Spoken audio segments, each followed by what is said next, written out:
There's a lot of things not being said.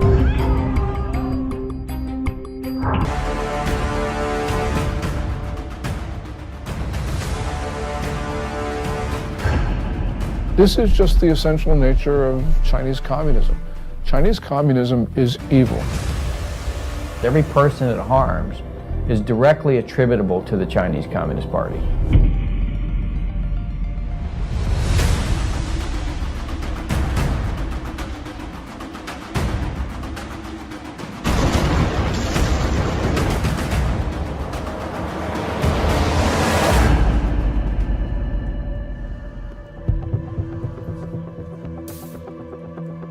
I began looking into the origin of the now widely known coronavirus in early February, with its timing amid the Hong Kong protests, the Taiwan elections, and the US-China trade deal. My name is Joshua Phillip. I'm an investigative reporter at the Epoch Times in New York, writing about the Chinese Communist Party's programs of espionage and unconventional warfare for well over a decade. Videos and messages from Chinese citizens leaking through the censorship suggested the situation was much worse than what the regime was reporting. As my research progressed, initial answers turned into more questions. I soon realized there was much more to the story than we were being told. Today, the coronavirus is impacting over 100 countries around the world. Billions of lives are at risk. And from what is said by the Chinese Communist Party, this allegedly started spontaneously in a seafood market in Wuhan, China.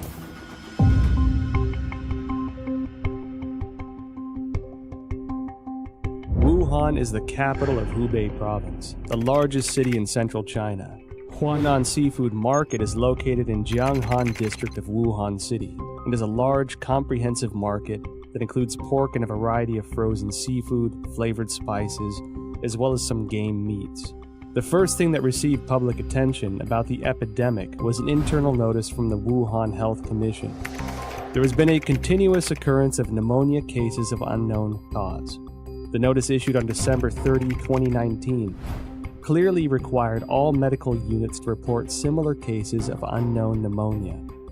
The notice started spreading online, and on December 31, 2019, the Wuhan Health Commission issued a public notice for the first time, saying that some medical institutions found a link between the pneumonia cases and the Huanan Seafood Market.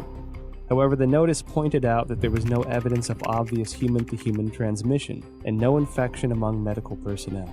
On January 1, 2020, the Huanan Seafood Market posted a notice of closure. This was followed by a thorough cleanup of the market, which as an investigative reporter seemed rushed. Guan Yi, a well-known Hong Kong expert, echoed my concern that the move was like destroying a crime scene. Since then, Wuhan officials have repeatedly said that most cases of pneumonia in Wuhan have a history of exposure to the Huanan Seafood Market.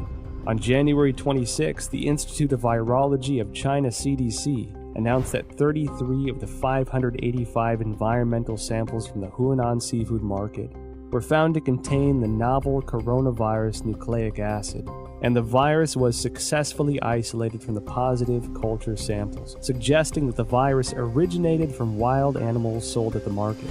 At this point, Huanan Seafood Market being the source of the epidemic became an official conclusion. A few days later, however, a report from the journal Science published online challenged that story. The report cited a paper in The Lancet, one of the world's top medical journals, and questioned whether Wuhan's novel coronavirus pneumonia could not have originated at the market.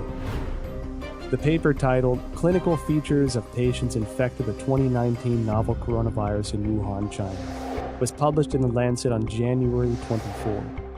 The first author of the paper is Huang Xiaolin, Deputy Director of Jinyintan Hospital, the first designated hospital for treatment of unknown pneumonia in Wuhan. Why would this come as a challenge to the official narrative?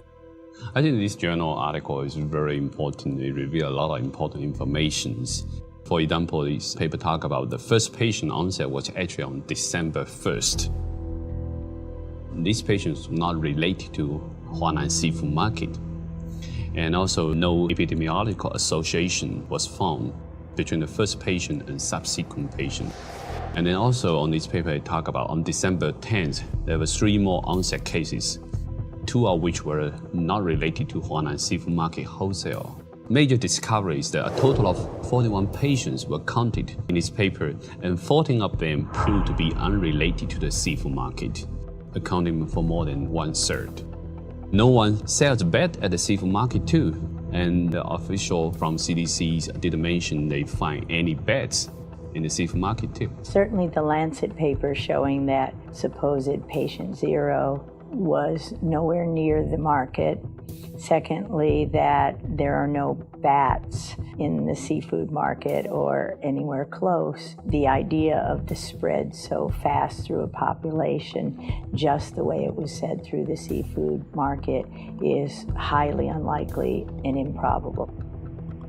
On January 29th, the Lancet republished an analysis of 99 confirmed cases at Jinyintan Hospital, of which 50 had no history of exposure to the seafood market. According to the New England Journal, of the 425 cases confirmed, 45 cases onset before January 1st had no history of exposure to the seafood market. Notably, the authors of the 2 Lancet papers in the New England Journal of Medicine are doctors and medical experts in mainland China. Daniel Lucy, an epidemiologist at the University of Georgetown, said in response to the Lancet paper that if the data were accurate, the first case would have been infected by the virus already in November 2019, because of the incubation period between infection and symptoms. This would mean that the virus was quietly spreading between people in some parts of Wuhan before the cluster of cases with a history of exposure to Huanan seafood market began on December 15. The first expert group from the National Health Commission arrived in Wuhan as early as December 31st, 2019. The expert panel established a set of diagnostic criteria after investigating Jinyintan Hospital of Wuhan that stipulated a history of contact with Huanan seafood market, the person having a fever, and displaying the whole genome sequence. All 3 standards have to be met to confirm a case. This standard was used until a second group of experts, including Zhang Nanshan, arrived in Wuhan on January 18th and made a revision. Why did the panel impose a history of seafood market exposure as a criteria of diagnosis, knowing that at least 1/3 of the cases were unrelated to the seafood market? They clearly know about 14 patients not related to Huanan seafood market at all. That clearly means another source of outbreak. I think somehow this could be a malfeasance or somewhat intentionally cover up some important source of infection. It can go a long way to covering up the actual source by imposing a false place and you're not looking at the actual victims. Then you're only allowed to find your keys under the light post. The numbers that we're getting from China about new infections and deaths are highly suspicious. We know that Beijing, for 6 weeks in December and January, suppressed information of the epidemic.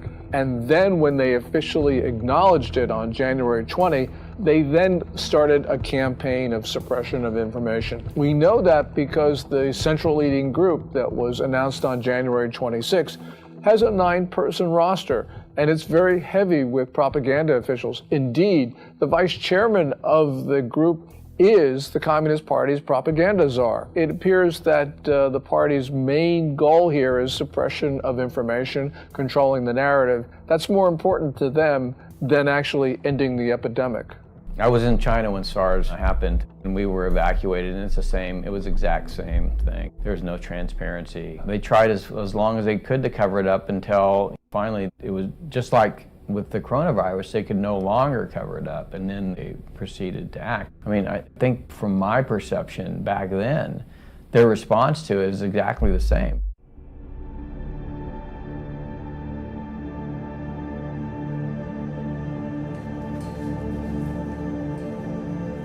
On January 10th, China disclosed the full genome sequence of the Wuhan novel coronavirus, and many of the world's top virologists began analyzing it. As early as January 7th, an academic Zhang Yongzhen from the National Institute of Communicable Disease Control and Prevention, along with the School of Public Health of Fudan University, submitted a joint paper to Nature. The paper was published on February 3rd and pointed out that the Wuhan coronavirus is closely related to CoV-ZC45 and CoV-ZXC21, two viruses sampled from bats in Zhoushan by the People's Liberation Army. The Wuhan coronavirus has an 89.1% nucleotide similarity to the CoV-ZC45 virus and even exhibits 100% amino acid similarity in the NSP7 and E proteins. Shortly after the paper was published, other scientists used BLAST, a program developed by the National Institute of Health and the National Center for Biotechnology Information, to compare the viral sequence based on the data submitted by Chinese authorities on January 12th. The results matched with Zhang's findings. Another scientist, Lu Raojian from the Chinese Center for Disease Control and Prevention, and their team also published a paper in The Lancet on January 30. The paper stated that the Wuhan virus has an 88% similarity to two bat-derived SARS-like coronaviruses collected in Zhoushan, Zhejiang province of China. The earliest discovery of this bat-derived virus is by an expert from the Research Institute for Medicine of Nanjing Command.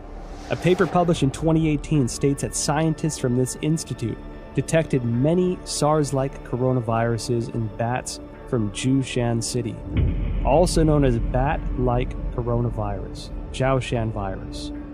In short, scientists found the Wuhan coronavirus, the current pandemic, is highly similar to a bat SARS-like coronavirus previously discovered by the Nanjing Military Research Institute, showing 100% amino acid similarity in NSP7 and envelope protein, the E protein. What does this high similarity reveal?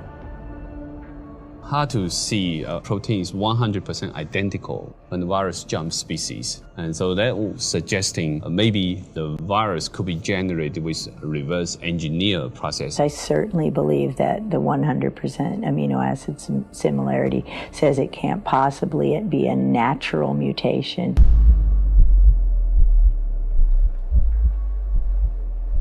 On January 21st, researchers from the Institut Pasteur, Shanghai, Chinese Academy of Sciences published a paper in Science China Life Sciences that mentioned an important phenomenon. The sequence of a key part of S protein of Wuhan virus has high homology with the SARS virus. What are S proteins? In the well-known coronavirus picture, they are little mushrooms attached to the surface of the virus. These S proteins, also known as spine proteins or spike proteins, are the most important tool for the coronavirus to invade human cells. If we compare the receptor ACE2 on the cell surface of human bodies to a lock, this S protein is the key, which can unlock this lock on the cell surface and then invade into the cell to propagate and destroy it. That means virus now can infect human cell much easier. That's probably also one of the important reasons that contributing to multi-organ failure when people have a very severe disease. They can spread out in the human body much faster. Well, the S proteins, the high similarity of the S proteins from SARS-1 to now SARS-2, that's your spike protein. That's the lock and key. That's going to be what drives it right through human cells. And so we know that's the pathogenic spike protein that for the original SARS. So now you're allowing that access to human tissues because the spike proteins of the natural evolutionary strains don't infect human cells at all. So that research has been going on at Wuhan and published since 2007. And clearly, if that spike protein from SARS weren't on the new COVID-19 or SARS-2, it wouldn't be able to enter human cells. So again, this is again evidence that it couldn't go through the Wuhan seafood market. Research into the virus genome sequence revealed many essential data points. According to a February 28 report in the South China Morning Post, the Shanghai P3 laboratory, which first shared the Wuhan coronavirus genome with the world, was ordered to close by authorities, impeding further research on the virus. Professor Zhang Yongzhen and his team, who published the genome sequence on January 11th, worked at this laboratory. According to a February 26 report on Caixin, Zhang Yongzhen's team isolated and completed the genome sequence of the previously unknown virus on January 5th. On the same day, the Shanghai Public Health Clinical Center reported the discovery to the National Health Commission and recommended prevention measures. No response was received as of January 11th. And it was then that the team decided to publicize the virus genome sequence on virological.org, becoming the first team to do so in the world. Caixin also reported that the Hubei Health Committee already notified genome sequencing organizations on January 1st regarding the cessation of analysis of Wuhan virus samples. Existing virus samples must be destroyed. Information on the samples, related to papers and related data, are all prohibited from release. On January 3rd, China's National Health Commission distributed Notification Letter 2020 No. 3, in which a similar directive was presented. Afterwards, the once active Chinese scientific community suddenly fell into an eerie silence. What was the Chinese Communist Party trying to hide? This is telling us the Chinese government is censoring this information. They do not allow the samples to be sequenced or do not allow the sequence to be published or submitted to the gene bank. Its response to this virus is extremely troubling. It ignored it for 6 weeks. It allowed it to spread around China. It tried to get other countries to not protect themselves. This is dangerous, irresponsible behavior, and it's endangered not only the Chinese people, but people around the world. There is no other way of looking at it. They are responsible for the continuation of this coronavirus. And every time it comes back, because it will come back, because it's going to be with us now permanently, it will come back, and every person that it kills, every person it harms, is directly attributable to the Chinese Communist Party.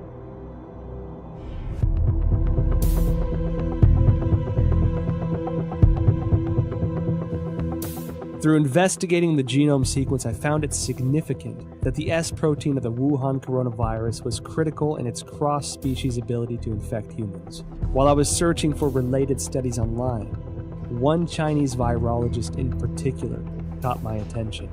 She spent many years researching bats and coronaviruses. She was the first to locate the key to how coronaviruses can overcome cross-species barriers in order to directly infect human bodies. And she was the first to discover that the SARS virus was the result of a restructuring of multiple SARS-like coronaviruses found in bats. Her name is Shi Zhengli, and she may be an important link to the origin of the virus.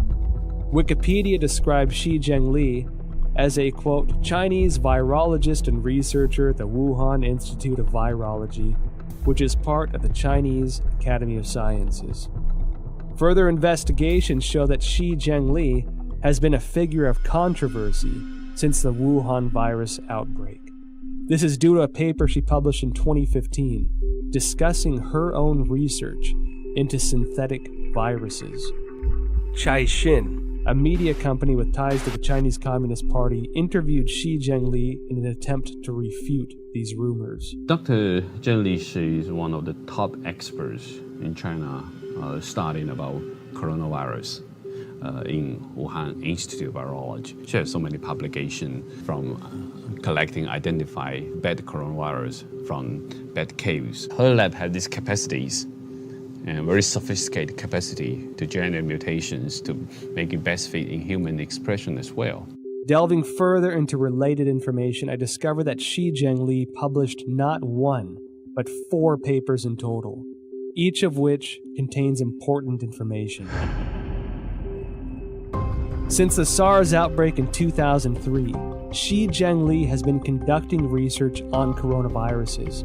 From 2010 onward, the focus of Shi and her team was redirected to identifying the capacity for coronavirus transmission across species, specifically putting the spotlight on the S protein of the coronaviruses. In other words, her team's research in the Wuhan lab has been looking into the part that can make coronaviruses transmittable to humans. In June 2010, a team including Shi Zhengli published a paper. It describes research to understand the susceptibility of angiotensin converting enzyme 2 ACE2 proteins of different bat species to the S protein of the SARS virus. In the experiments, they also modified key amino acid convents to mutate the bat's ACE2 to examine compatibility with the SARS S protein. This paper demonstrated their awareness of the special relationship between the S protein and the ACE2 receptor. It also signified that Shi had unearthed the passageway for coronaviruses into human bodies. In October 2013, Shi and her team published a paper in the authoritative science journal Nature. They claimed a breakthrough in coronavirus research. What was their breakthrough? They successfully isolated 3 viruses from bats, one of which had an S protein that integrated with human ACE2 receptors. This effectively demonstrated the human infection of SARS-like viruses to humans without the need of an intermediary host.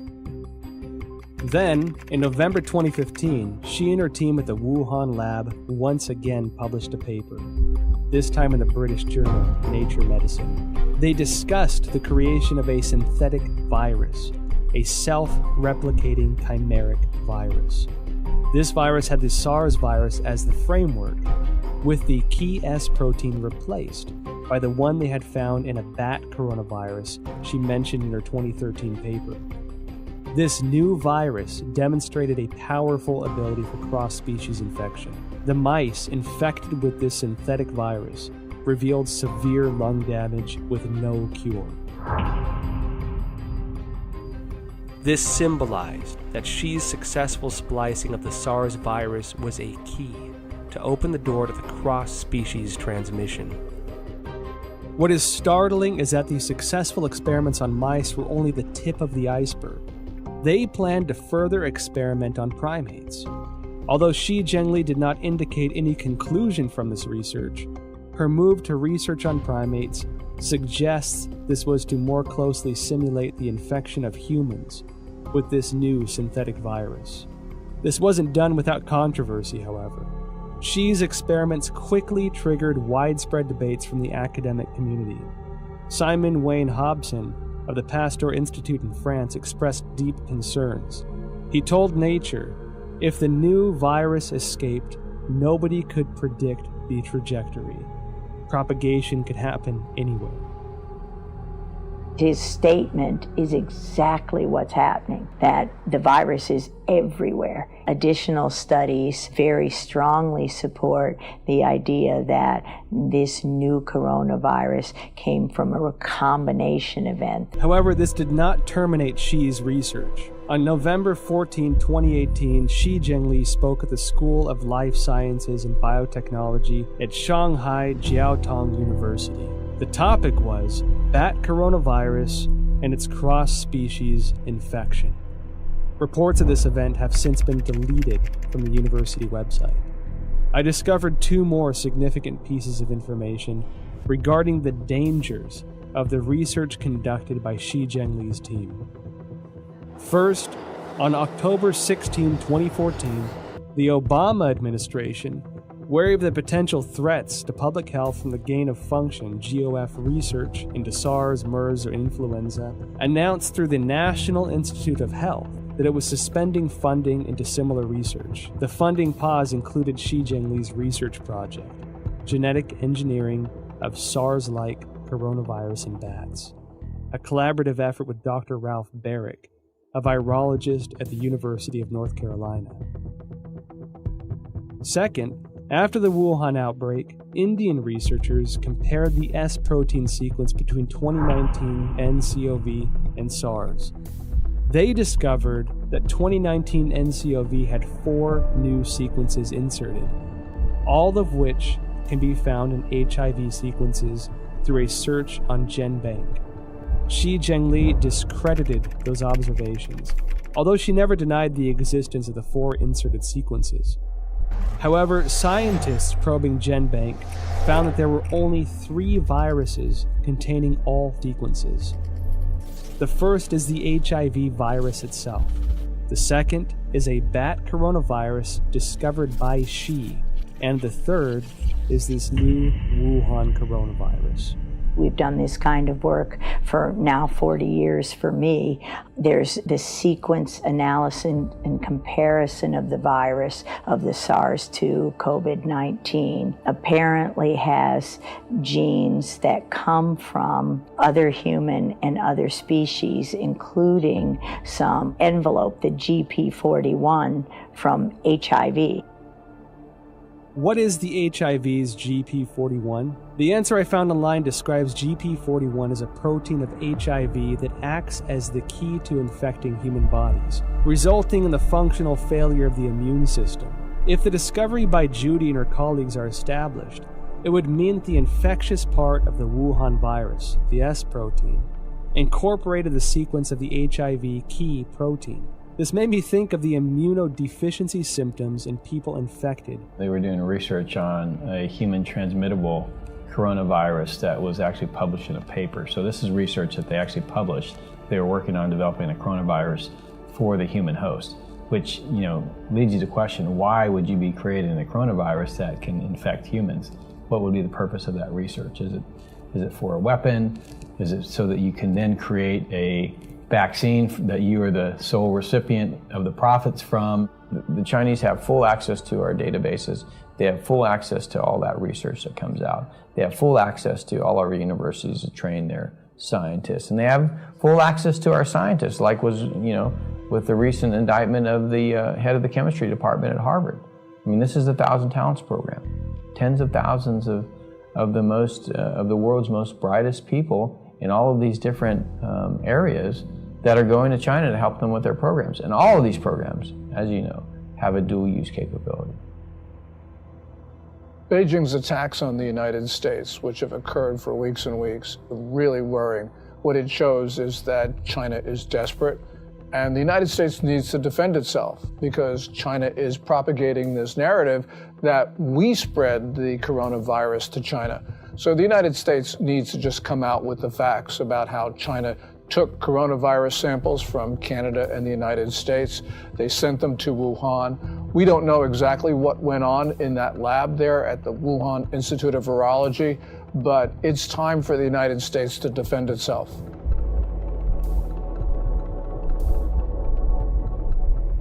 January 23rd, 2020. The Wuhan virus exploded.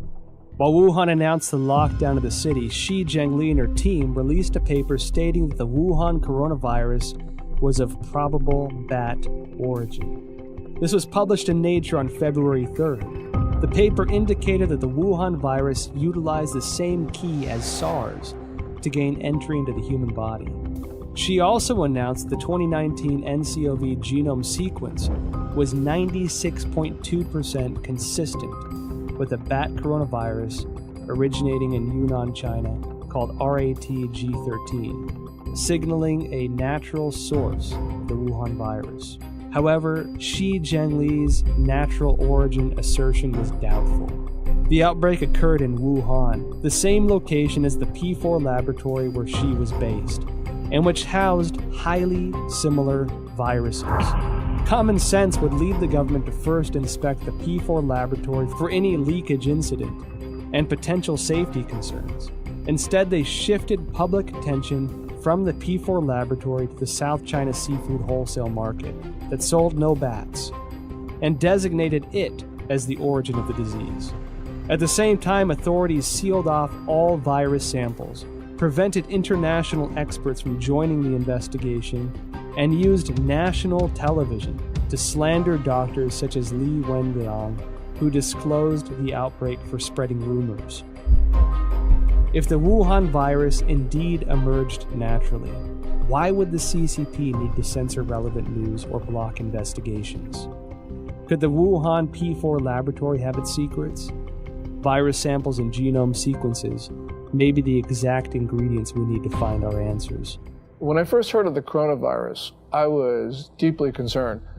Almost every disease that starts in China begins in Guangdong province, the province that surrounds Hong Kong, in the south. But Wuhan is in the central portion of the country, and so this was extremely unusual. It's not a conspiracy theory to think that the coronavirus came from the Wuhan lab. We don't know at this point. And until we know, the theory about the lab origin is certainly something that we should consider. I noticed that after the outbreak, the Wuhan Institute of Virology kept strangely quiet. Under normal circumstances, as the nation's highest level of virology research institute, it should be the first one to actively respond when the entire country is working around the clock, attempting to control a disease like this. One that so closely fits the type of viruses its scientists were researching. In contrast, the Institute had a highly visible demonstration on CCTV of their efforts to detect and prevent the outbreak of virus V in pigs of Guangdong in 2018. It should be noted that the Wuhan Institute displayed a series of abnormal events since the start of 2020. January 2nd, an email from the Director General of the Institute to all internal staff was circulated.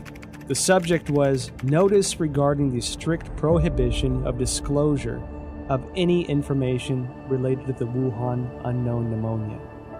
National Health Commission clearly mandates that all detection, empirical data, results, and conclusions related to this outbreak cannot be published on self-media or social media, nor disclosed to any media, including state media, or collaborative organizations, including any technical services companies. January 21st, a new drug, remdesivir, provided for free by the United States to China for Wuhan coronavirus treatment, was preemptively patented by the Institute. February 3rd, Dr. Wu Xiaohua blew the whistle using his real name that Shi Zhengli's haphazard laboratory management may have led the Wuhan virus to leak from the lab. February 4th, Chairman of Duoyi, Xu Bo, blew the whistle using his real name that the Wuhan Institute of Virology was suspected of manufacturing and leaking the Wuhan virus. February 7th, top biochemical weapon expert of the People's Liberation Army, Chen Wei, officially assumed control over Wuhan Institute of Virology's P4 laboratory. February 14, Chinese leader Shi Jinping called for the inclusion of biosecurity into China's national security framework and to accelerate the introduction of a biosecurity law. February 15, the Institute refuted widely spread rumors on Chinese social media that a female graduate, Huang Yanling, was patient zero and had perished. However, Huang's photo, CV, and thesis were all removed from the Institute's official website, leaving only her name. February 17, Institute researcher Chen Chuanjiao blew the whistle using her real name that Director General of the Institute, Wang Yanyi, was suspected of leaking the virus. I graduated from the University of Virginia in 1980. My first job was to go to the National Cancer Institute, which was housed at Fort Detrick, Maryland, the same place that houses the USAMRIID, U.S. Army Research Institute on Infectious Disease, the biosafety level 4 facility, equivalent of the Wuhan facility. And so at these facilities, It's where investigators who, I went in there myself, you can see the breakdowns in safety, and it's everywhere. That's why I have no doubt the Chinese biosafety level 4, it was just as lacking in safety, in rigor. You can argue that they don't care. Suspected of leaking the virus, military biochemical weapons expert assumes control. Biosecurity law. Now, when these sensitive keywords are connected together, it tells me that the P4 laboratory is not an ordinary academic research institute. I decided to start from the beginning of the Wuhan P4 lab. On January 23rd, the day Wuhan was locked down, French website challenges.fr published an article that revealed many details of the collaboration between France and China to establish the P4 laboratory in Wuhan. In 2003, after the SARS outbreak in China, the Chinese Academy of Sciences requested assistance from the French government to build a virology research center of the highest level. With the support of then French Prime Minister Raffarin, the two countries signed a contract to jointly construct the P4 laboratory under a wave of contention. According to the contract, French architect RTV in Lyon was responsible for the engineering of the laboratory. However, Chinese authorities switched the work to a local Wuhan architect, IPPR, based on research conducted by the General Directorate of External Security. IPPR had close ties to subsidies of the Chinese military, some of which were already targets of concern by the American CIA. Within the 12 subsidiary departments, there was even a specific military management office. The French delayed repeatedly, given security concerns. It wasn't until 2017 before the Wuhan P4 laboratory was operational, and French security continued to suspect that the Chinese regime was conducting biochemical weapons experiments. Who is the real boss of the P4 laboratory? The Wuhan P4 laboratory was a subsidiary of the Wuhan Institute of Virology, which is managed by China Academy of Sciences. The director of the laboratory was Yuan Shiming, who was also the head of China's Academy of Sciences Wuhan chapter. Design and funding for construction were the responsibilities of the ex-vice presidents of the Academy, Jiang Mianheng from 1999 to 2011, and Chen Zhu from 2000 to 2007. Jiang Mianheng was the eldest son of ex-CCP leader Jiang Zemin. After Jiang Zemin ascended to power after the Tiananmen Square massacre, his son entered the academy and led the Institute of High Technologies Research and Development. Jiang Mianheng created the Shanghai Institute of Life Sciences, and together with China Academy of Sciences, Shanghai colleges and universities, Shanghai hospitals, military hospitals, and research institutions, formed a profit group of life sciences organizations. They controlled China's major life sciences research projects and allocation of massive funding. Jiang Jicheng, son of Jiang Mianheng, is the controlling shareholder of Wuxi AppTec, which in turn is controlling Fosun Pharmaceutical, China's agent for Remdesivir. Effectively, Jiang Jicheng is the kingpin behind the specific medicine for the outbreak. Meanwhile, Chen Zhu is the current president of the Red Cross Society of China, which had faced numerous scandals since the outbreak. In 1999, while Jiang Zemin was in power, the People's Liberation Army published a book, Unrestricted Warfare, in which strategies for a weaker nation to combat a stronger nation are discussed in the context of modern warfare. One of the authors, Qiao Liang, wrote, "After the first Taiwan Strait crisis, we realized that if the Chinese and American military fought head-on, we are at a disadvantage.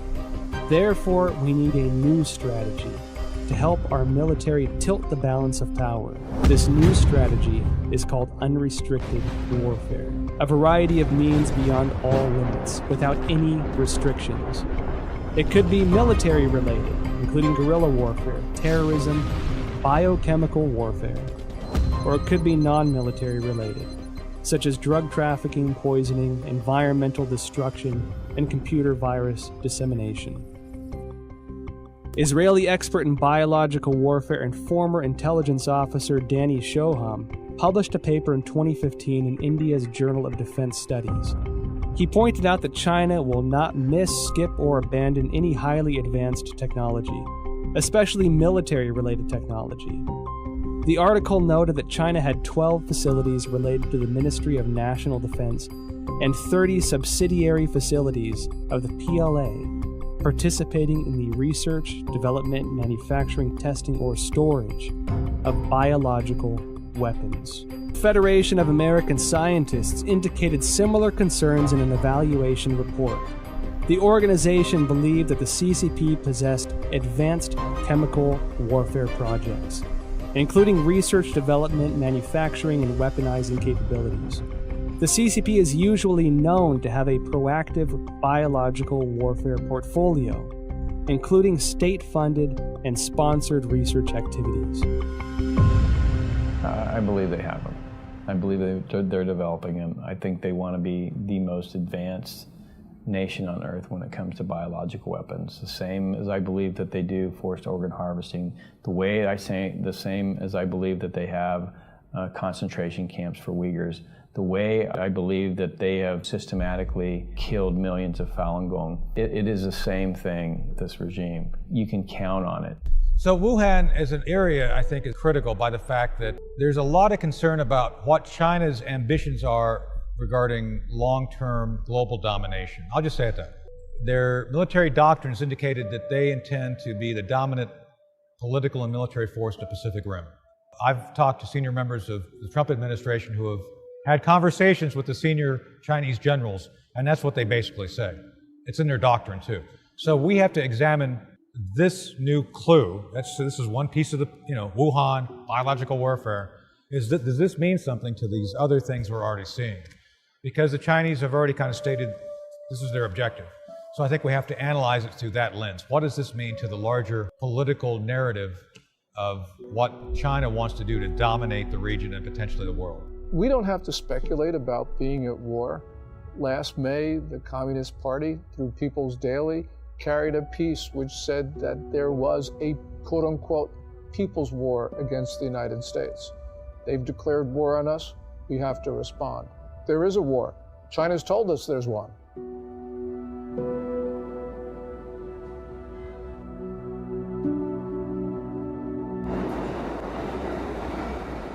At present, the Wuhan coronavirus pandemic has spread to about 190 countries with no signs of slowing down. The United States announced a state of national emergency. Europe became the new center of the outbreak. The world's largest art museum, the Louvre, and the Eiffel Tower closed to the public. Tragic scenes, previously only found in Hollywood films, are now playing out live on the world stage. And given how closely it seemed to align with the Chinese regime's narratives, I can't help but question the role the WHO had in this catastrophic pandemic.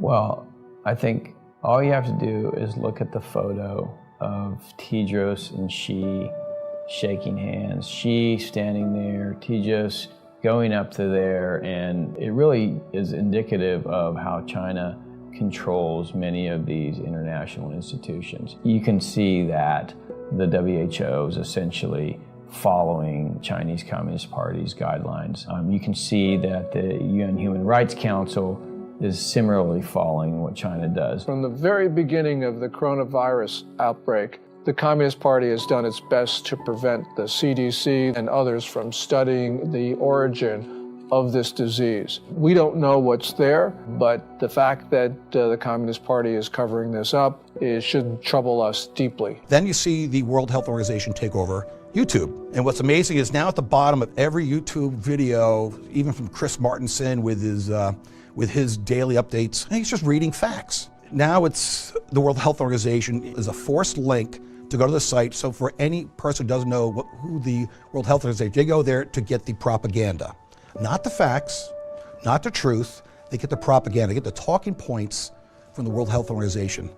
And that is also it's a shame that American corporations, especially social media, like Google, like Facebook and Twitter, they're trying to censor or ban or shadow ban or manipulate algorithms, so on and so forth, to prevent an actual honest conversation. The best way this is going to be answered, all this, we want the truth. The biggest issue I've learned over my 40-year career, it's not really fighting the viruses and learning how to treat the viruses. It's fighting a system that is determined to cover up and persecute anyone who reveals the truth behind. Today, the World Bank, many of the international institutions have essentially adopted a posture whereby if the Chinese Communist Party tells them to do it, they're going to do it. I'm not surprised at all by what the WHO says. I'm not surprised at all by ICAO, which basically has been blocking people from that tweet about Taiwan. I mean, the whole system, and this is why, by the way, the national security strategy that came out in December 2017 says what it says, which is we need to protect our societies, not just the United States, but all democracies. We need to rebuild them, not invest Chinese Communist Party regime in the Belt and Road Initiative and Made in China 2025. And we need to inspire people again to believe in democracy. Every country has diseases, but in China, they become national emergencies and global emergencies because the real disease here is communism. A sprawling and aggressive disinformation campaign unleashed globally by the Chinese Communist Party. The propaganda push, which has escalated in recent weeks, aims primarily to deflect blame over the Chinese regime's botched handling of the Wuhan coronavirus, to sow discord internationally, and to portray the image that the regime has contained the outbreak.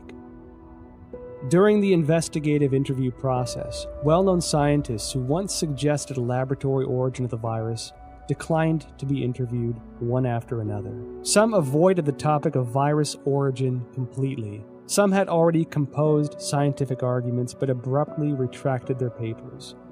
I felt as if a giant net of censorship was cast by the CCP over virologists around the world. Silence at this time could have consequences for the health and lives of billions of people. I watch CNN, I watch Fox, I watch CBS, and I try to make my own assessment. And a lot of the time, you can figure out what's really going on by what they're not saying. And in this case, there's a lot of things not being said. Bottom line, they want to make money from China. They fear the Chinese repercussions if they air this stuff. It just gives you an indication of how powerful the Chinese Communist Party is. Chinese Communist Party suppressing speech in the West because these companies make money from China and they're afraid that they're not going to make, the Chinese Communist Party is going to punish them if they essentially publish this stuff or allow it to be aired. There is no other reason. I think we have to recognize, your audience who haven't seen it, I highly recommend Chernobyl, because the same basic governance model that screwed up Chernobyl, I would argue, is now in charge of the response of the coronavirus. So whatever you saw go wrong in Chernobyl, you could still see that potential here. I'm not saying it's going to be that bad. I'm just saying that the party, the central party, is the thing which they want to protect, their power. And people and nation issues are secondary to the continuation of power. Communist Party is malign and it is grossly irresponsible. It has pressured governments to keep their borders open, and it had to know that that would result in the fast spread of coronavirus to other countries. This is the worst sort of behavior, and the world's got to understand that there will not be peace, there will not be good order and stability in the world as long as the Communist Party rules China. The Wall Street Journal writes a piece that China is a sick man of Asia. It needs to be corrected. It's not China is a sick man of Asia. It is the Communist Chinese Party that's a sick man of Asia. The Communist Party has policies that people abhor. And it's not just its reaction to the coronavirus. We see this with the suppression of rights, also with holding perhaps 1 million people, maybe even 3 million people in concentration camps. So this is just the essential nature of Chinese communism. Chinese communism is evil. While China pretends to be a responsible member of the international community, In reality, they are doing much to undermine the rule of law and human rights. We at the Epoch Times refer to the Wuhan coronavirus, or COVID-19, as the CCP virus, because the Chinese Communist Party's cover-up and mishandling allowed the virus to spread throughout China and create a global pandemic. On March 24th, Texas lawyer Larry Klayman filed a complaint in Texas federal court seeking at least $20 trillion from the Chinese government.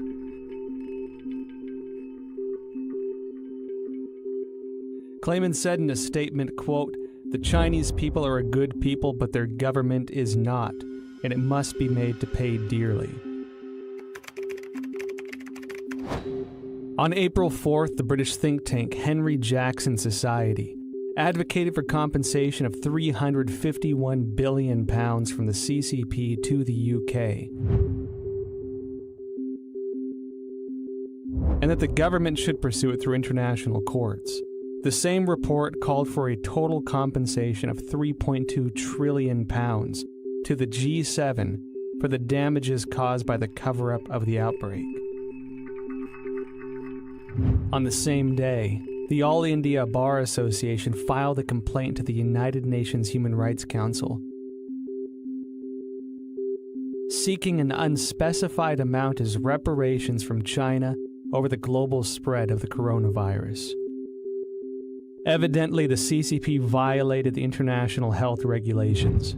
The United States and the international community must regain their senses and take action. Reveal the truth through investigations, initiate sanctions against the CCP, and seek massive restitution for the worldwide public health emergency